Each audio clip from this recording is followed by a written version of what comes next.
ప్రభుత్వ ఉద్యోగాలకు ఒక సాంకేతం.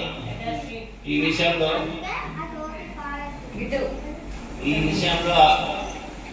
మనకు ప్రభుత్వ ఉద్యోగం కావాలంటే ప్రభుత్వ పాఠశాల చదవాలి.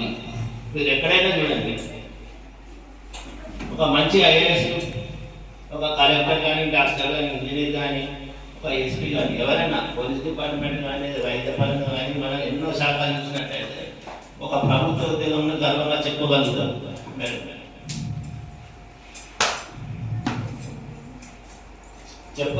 కాబట్టి మనం ఎక్కడ కూడా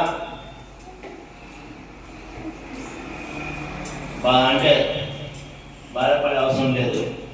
మన యొక్క చదువు అనేది మనకు వెన్నుదన్ను. కాబట్టి మన పిల్లలు కూడా, మేము కూడా ప్రభుత్వం కల్పిస్తున్నటువంటి పాఠశాల చదువుతున్నాం కాబట్టి గర్వంగా చెప్పుకోవాలి.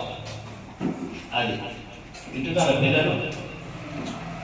మన అమ్మ అంటే మనకి మంచిగున్నా లేకున్నా ఇష్టపడ్డా కదా చెప్పండి.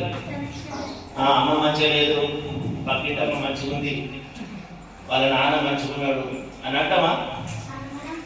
ఇది కూడా భార్య అనేది మన తల్లి లాంటిది. కాబట్టి మనం అన్నట్టు కూడా